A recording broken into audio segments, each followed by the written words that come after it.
The January 6th committee hearings have made familiar a rogues gallery of obscure Trump world figures who aren't actually that obscure at all in right-wing circles. Take longtime Republican attorney Cleta Mitchell, who was central to Donald Trump's efforts to overturn the election.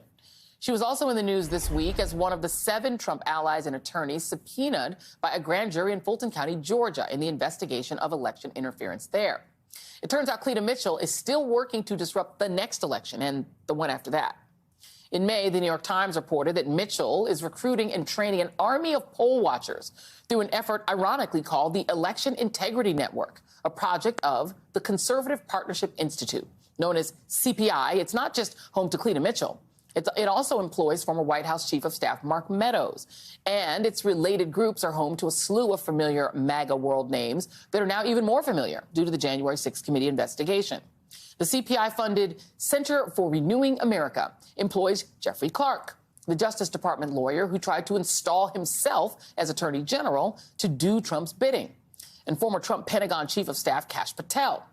Meanwhile, its associated America First Legal Foundation is run by, wait for it, Stephen Miller, of child separation policy and suing to prevent black farmers from receiving government assistance fame.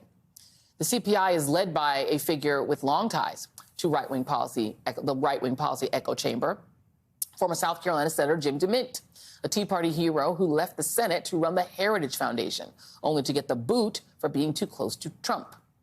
It's no surprise, then, that the CPI has close ties with version 2.0 of the Tea Party, the House Freedom Caucus, co-founded by none other than Mark Meadows during his days in Congress.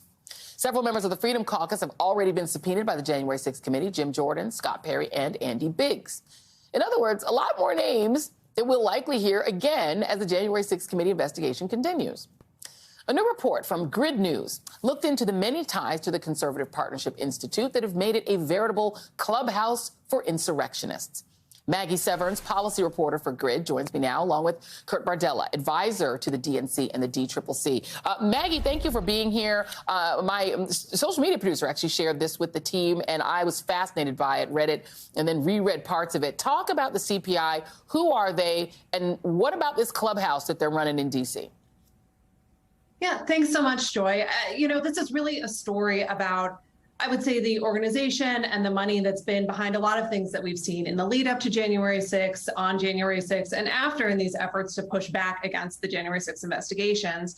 We looked and we found 10 different organizations all connected to a single townhouse on Capitol Hill that is being leased by CPI. But there are, as you mentioned, a bunch of different groups and PACs. The House Freedom Caucus runs its PAC out of there that all kind of lead back to one place. Now, they got money from Donald Trump, this sort of slush fund that he created, this $250 million that we discovered through the committee. They got like $1 million of it. So do you know who else are their donors? Yeah, we know a little bit about their donors. As you just noted, Trump raised a whole lot of money after the last election. He gave $1 million to CPI, which actually makes him one of the largest known donors to the organization. And then there are a couple other really big name GOP donors like Richard Uihlein, who has backed Trump and some other pretty far right candidates in recent years. He's put millions and millions of dollars into elections. He gave CPI $1.25 million, we know.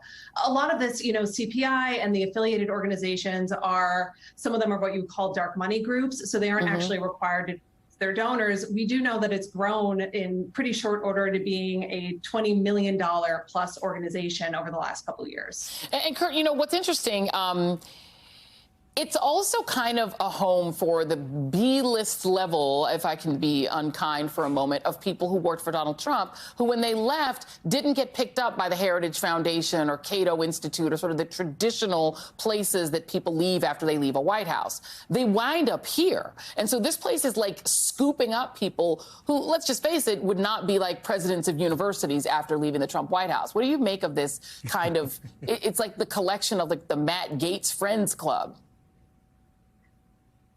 Yeah, I think if you're the B list in the Trump world, that means you're probably the D list everywhere else. And that's exactly what this group is. And really, let's call it for what it is.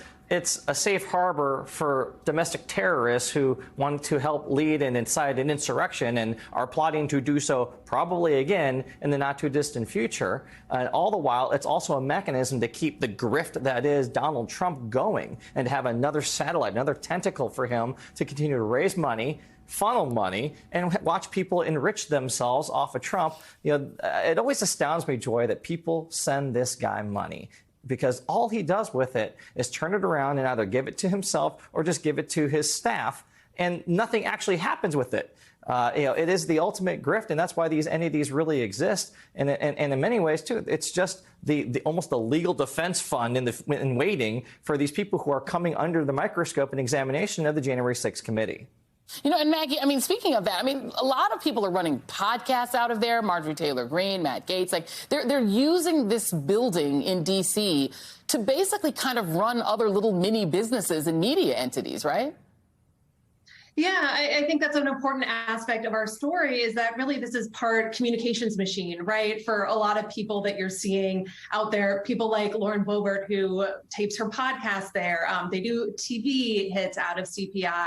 And you have just a chorus of people like Mark Meadows, who have very large Twitter followings. At times you can really see folks pushing back against things that we're seeing kind of in concert. And it's interesting because you feel like all these voices are coming from different directions. And one thing we noticed in our story is that sometimes it'll be for people who work for different organizations underneath CPI, right? So it feels like all these disparate voices, but it's really kind of a chorus coming from one place.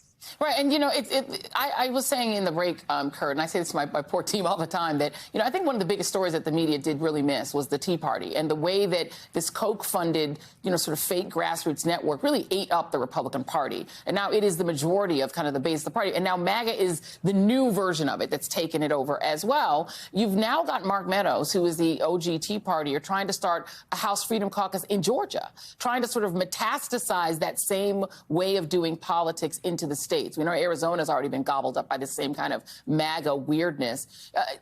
Why do you suppose the Republican Party they are so efficient at taking extremism, marketing it, and then shipping it out to the states, and these kind of bizarre ideas taking hold? Democrats don't really do that. Yeah, I always say that, there is more of us than there are of them, but the little amount that they have is so well organized. And it's a playbook that we saw, like you pointed out, in the earlier part of the 2010 decade, where, it was kind of from the ground up. They would work at the state and local level. They work with big entities that would fund them, like the Koch Foundation and the Koch brothers. And they were able to transform, really, the Republican Party beneath all of our noses, really. And now that they have the reins of power in so many places in state houses, they're now reduplicating that playbook and applying it to the here and now. It's why they're why certain MAGA candidates are endorsing school board candidates now.